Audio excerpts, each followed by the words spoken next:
আজ আমরা আলোচনা করব কৃষক বন্ধু প্রকল্পে আপনি জয়েন্ট অ্যাকাউন্ট আছে সেটি সিঙ্গেল অ্যাকাউন্ট কীভাবে নতুন করে সংযুক্ত করবেন, বা আপনি নতুন কোনো ব্যাঙ্ক অ্যাকাউন্ট নতুনভাবে কৃষক বন্ধু স্কিমে সংযুক্ত করতে চাইছেন, তা কিভাবে করবেন, কোন কোন ডকুমেন্টস লাগবে, কিভাবে করবেন, বা কোথায় গিয়ে আবেদন করবেন, প্রত্যেকটি বিষয় আজ আগে আমরা খুঁটিয়ে আলোচনা করব। ভিডিওটি খুব ইনফরমেটিভ হবে, আশা করছি আপনি দেখবেন পুরো ভিডিওটি। নমস্কার, আমি শুভঙ্কর মণ্ডল, আমার মা চ্যানেলে আপনাকে স্বাগতম।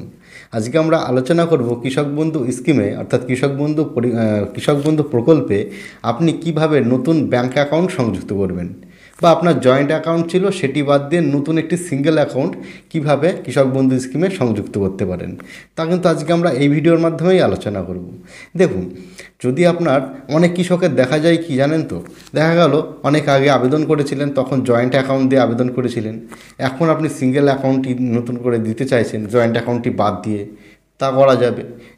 এমন হতে পারে যে আপনি কোনো একটা ব্যাঙ্ক অ্যাকাউন্টে দিয়ে আবেদন করেছিলেন, সেই ব্যাঙ্ক অ্যাকাউন্টে এখন আর রাখতে চাইছেন না, অন্য একটি নতুন ব্যাঙ্ক অ্যাকাউন্ট আপনি এই কৃষক বন্ধু প্রকল্পে সংযুক্ত করতে চাইছেন, মানে নতুন ওই ব্যাঙ্ক অ্যাকাউন্টের মাধ্যমে আপনি টাকাটা নিতে চাইছেন, পুরনো অ্যাকাউন্টটি বাদ দিতে চাইছেন। তা কিন্তু আজকে আমরা এই বিষয় নিয়ে আলোচনা করব। তা কিন্তু হতে পারে আপনি নতুন ব্যাঙ্ক অ্যাকাউন্ট কৃষক বন্ধু স্কিমে সংযুক্ত করতে পারবেন। তাহলে কোন কোন ডকুমেন্টস লাগবে আর কী করতে হবে? দেখুন, কৃষক বন্ধু স্কিমে অর্থাৎ কৃষক বন্ধু প্রকল্পটি পশ্চিমবঙ্গ সরকার দ্বারা পরিচালিত। এটি কৃষক কল্যাণ সমৃদ্ধিমূলক প্রকল্প, যাতে করে কী হবে কৃষকরা উন্নতির পথে এগিয়ে যেতে পারেন, সেই জন্যই পশ্চিমবঙ্গ সরকার দ্বারা পরিচালিত এই কৃষক বন্ধু প্রকল্পটি। এই প্রকল্পে বিভিন্ন রকম সুবিধা কৃষকরা পেয়ে থাকেন। তার মধ্যে কিছু সুবিধা আমি উল্লেখ করে রাখি, যে কৃষকরা যদি 1 একর জমি দিয়ে আবেদন করেন এই কৃষক বন্ধু প্রকল্পে, তবে তেনারা 10,000 টাকা করে পান বছরে, মানে দুবারে, প্রথম বছরের প্রথম 6 মাসে 5,000, পরের 6 মাসে 5,000। যদি 10,000-এর কম অর্থাৎ এক একরের জমির কম দিয়ে আবেদন করেন, তাহলে কী হবে, 40 শতকের ওপরে 1 একরের নিচে জমি থাকলে পয়েন্ট হিসাবে টাকা পান। আর যদি 40 শতকের নিচে 4 শতকের উপরে দিয়ে জমি আবেদন করে, তাহলে 2,000 টাকা করে 4,000 টাকা পেয়ে থাকেন। এই যে টাকাটা পান, তা কিন্তু আপনি কোনো কৃষক আজীবন ধরেই পাবেন, অর্থাৎ তিনি যতদিন জীবিত আছেন। এরপরে যখন তার বয়স 60 বছর হয়ে যাবে, তখন তিনি আরেকটি বার্ধক্য ভাতা স্কিমের মধ্যে প্রবেশ করবেন। আমরা এই বিষয়ে ভিডিও বানিয়ে রেখেছি, আপনি চাইলে আমার চ্যানেলে ভিজিট করে তা দেখতে পারেন। আচ্ছা, আমরা এখন জানবো কৃষক বন্ধু প্রকল্পে আপনি কিভাবে নতুন ব্যাঙ্ক অ্যাকাউন্টটি সংযুক্ত করবেন। দেখুন, একদম সিম্পলি ব্যাপার। আপনি যে নতুন ব্যাঙ্ক অ্যাকাউন্টটি সংযুক্ত করতে চাইছেন, আপনি যে প্রথমে যে ব্যাঙ্ক অ্যাকাউন্টটি আপনি আবেদন করেছিলেন, সেই ব্যাঙ্ক অ্যাকাউন্টটির জেরক্স কপি লাগবে।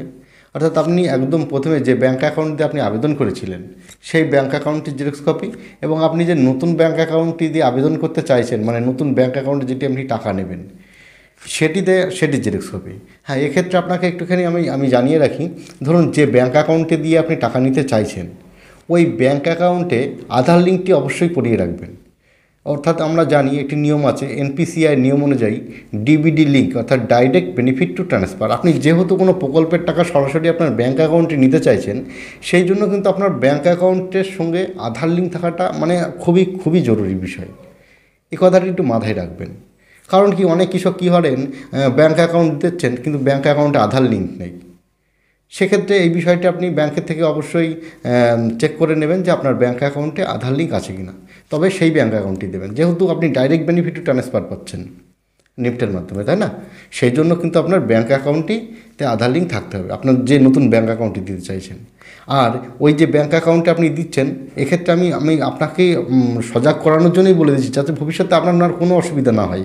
এই জন্য ভিডিওটি মানে আমি কথা রিপিট করলেও ভালো করে শুনে নিন, বুঝতে আপনার অবশ্যই সুবিধা হবে। ওই যে ব্যাঙ্ক অ্যাকাউন্টের যে পাসবুকে আপনার নামটি রয়েছে, ওই নামটি এবং আধার কার্ডের যে নামটি আপনার আছে, মানে আপনার নাম দু জায়গায়ই রয়েছে, ব্যাংকের বইয়েও রয়েছে, আধার কার্ডেও রয়েছে।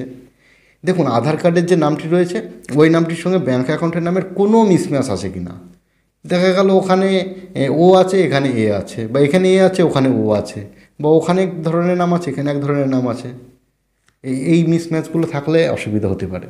আপনি অবশ্যই সমাধান করে নিয়ে তবে নতুন করে ব্যাঙ্ক অ্যাকাউন্ট সংযুক্ত করবেন। হ্যাঁ, আর যারা জয়েন্ট অ্যাকাউন্ট ছিল সিঙ্গেল অ্যাকাউন্ট করতে চাইছেন, হ্যাঁ, সেক্ষেত্রে আমি একটি নিয়ম বলে রাখতে পারি, আপনি চাইলে অ্যাপ্লাই করতে পারেন, না চাইলে না, এটা আপনার মর্জি একদম। কেমন ধরেন বলেন তো, ধরেন আপনার জয়েন্ট অ্যাকাউন্ট ছিল, সেই জয়েন্ট অ্যাকাউন্টটি আপনি রাখতে চাইছেন, তাহলে একজন কৃষক একজন মহিলাও হতে পারেন, একজন পুরুষও হতে পারেন। কৃষক কৃষক হয়, কৃষকের কোনো শ্রেণী হয় না। না, কৃষক মহিলাও হতে পারে, কৃষক একজন পুরুষও হতে পারেন। জয়েন্ট অ্যাকাউন্ট ছিল, মনে করুন দুজন স্বামী স্ত্রীর ছিল জয়েন্ট অ্যাকাউন্টে। আমি এক্ষেত্রে স্বামীকে অর্থাৎ হাজব্যান্ডকেই আমি কৃষক ধরে নিলাম। তাহলে মনে করুন আপনি যে ব্যাঙ্ক অ্যাকাউন্ট জয়েন্ট অ্যাকাউন্টে টাকা পাচ্ছিলেন, সেই অ্যাকাউন্ট থেকে যদি আপনার স্ত্রীর নামটা বাদ দিয়ে আপনি যদি শুধু সিঙ্গেল আপনার নামটা রাখতে চান, সেক্ষেত্রেও আপনার সিঙ্গেল অ্যাকাউন্ট হয়ে গেল, তাতেও আপনার কিন্তু সমস্যা মিটে গেল। আর যদি আপনি মনে করতে চাইছেন যে আমি সিঙ্গেল অ্যাকাউন্টই বাদ দিয়ে দেবো, কোনো নাম বাদ দেওয়ার কোনো প্রয়োজন নেই, একদম নতুন ফ্রেশ আমার নামে যে সিঙ্গেল অ্যাকাউন্ট রয়েছে, সেই সিঙ্গেল অ্যাকাউন্ট দিয়ে আমি কৃষক বন্ধু প্রকল্পের নতুন করে ব্যাঙ্ক অ্যাকাউন্ট সংযুক্ত করব। করা যাবে, কোনো অসুবিধা নেই। সেক্ষেত্রে আমি প্রথম থেকে বলে রাখি ডকুমেন্টসগুলো কী কী লাগবে। আপনি যে প্রথম যে ব্যাঙ্ক বইটি দিয়ে আবেদন করেছিলেন ব্যাঙ্কের অ্যাকাউন্ট নম্বর দিয়ে, সেই ব্যাঙ্কের অ্যাকাউন্টের জেরক্স কপিটি লাগছে এবং নতুন ব্যাঙ্ক অ্যাকাউন্টের জেরক্স কপি লাগছে। তা লাগছে তো যাবো কোথায়, প্রশ্ন তো সঠিকই, এটাই তো করবেনই বটে। আপনি ওই যে ব্যাঙ্ক অ্যাকাউন্টগুলো জেরক্স করলেন এবং আধার কার্ড এবং ভোটার কার্ডের জেরক্স করবেন। এই যে আপনার কাগজ, 3টে কাগজ, আর অন্য কিছু লাগবে না। আপনার পুরনো ব্যাংকের বইটি, নতুন ব্যাংকের বইটি, ভোটার কার্ড এবং আধার কার্ড, এই জেরক্সগুলো করলেন, করে আপনার ব্লক কৃষি দপ্তর অফিসে বা আপনার পার্শ্ববর্তী যে কৃষি দপ্তর অফিস আছে সেখানে গেলেন, সেখানকার নির্দিষ্ট একটি ফর্ম বা অ্যাপ্লিকেশনের মাধ্যমে আবেদন করে দিলেন যে আপনি নতুন ব্যাঙ্ক অ্যাকাউন্টে সংযুক্ত করতে চাইছেন। হ্যাঁ, তবে এক্ষেত্রে একটু বলে রাখি, আপনি যে রিসেন্ট ফোন নাম্বারটি আপনি ব্যবহার করছেন, এই রিসেন্ট ফোন নাম্বারটি কিন্তু এই কৃষক বন্ধু প্রকল্পে যখন আপনি ব্যাঙ্ক অ্যাকাউন্ট সংযুক্ত করতে চাইছেন তখন দেবেন। নতুবা কী হবে জানেন তো, ওই যখন কোনো প্রয়োজন পড়বে আপনাকে, কোনো ডকুমেন্টস কেওয়াইসি বা কোনো ভেরিফিকেশনের কোনো একটা সমস্যা যদি ডিসপুট দেখা দেয়, তখন আপনাকে ডাইরেক্টলি ফোন করে নিতে পারবে অফিস থেকে।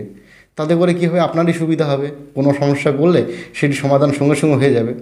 এই জন্য যে রিসেন্ট আপনি ফোন নাম্বারটি ব্যবহার করছেন সেটি এই যখন ব্যাঙ্ক অ্যাকাউন্ট নতুন করে সংযুক্ত করবেন অবশ্যই দিয়ে দেবেন। তাহলে আমরা এই ভিডিওর মাধ্যমে এখন বুঝলাম কি, কৃষক বন্ধু প্রকল্পের নতুন ব্যাঙ্ক অ্যাকাউন্ট সংযুক্ত করতে হলে কি করতে হবে। হ্যাঁ, এক্ষেত্রে আপনি কিন্তু মাথায় রাখবেন, জয়েন্ট অ্যাকাউন্ট যদি আপনার থাকে অবশ্যই সিঙ্গেল অ্যাকাউন্ট দিয়ে সিঙ্গেল অ্যাকাউন্টে আবেদন করুন। সিঙ্গেল অ্যাকাউন্টেই কিন্তু গ্র্যান্ট হবে। যে কোনো সরকারি প্রকল্পের টাকা সিঙ্গেল অ্যাকাউন্টে কিন্তু এখন কাজ চলছে।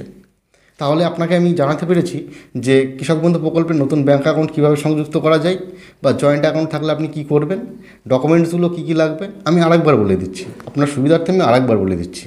আপনার পুরনো ব্যাংকের বইটি, নতুন ব্যাংকের বইটি জেরক্স কপি করবেন, আপনার ভোটার কার্ড, আধার কার্ড এবং রিসেন্ট যে ফোন নাম্বারটি আপনি ব্যবহার করছেন, বা যদি আপনার সেই আগের ফোন নাম্বারটি আপনি এখনও ব্যবহার করে থাকেন তো খুব গুড, খুব ভালো, তো আপনি সেটাই থাকুক, অসুবিধা নেই। আপনার ডকুমেন্টস এই 4টে জেরক্স কপি লাগবে এবং অফিস থেকে আপনার পার্শ্ববর্তী যে কৃষি দপ্তর অফিস আছে সেখান থেকে আপনি একটি নির্দিষ্ট ফর্ম বা নির্দিষ্ট অ্যাপ্লিকেশনের মাধ্যমেও আপনি আপনার কৃষক বন্ধু প্রকল্পে নাম নথিভুক্ত করতে পারবেন। আমি আশা করছি আপনি ব্যাপারটা বুঝেছেন।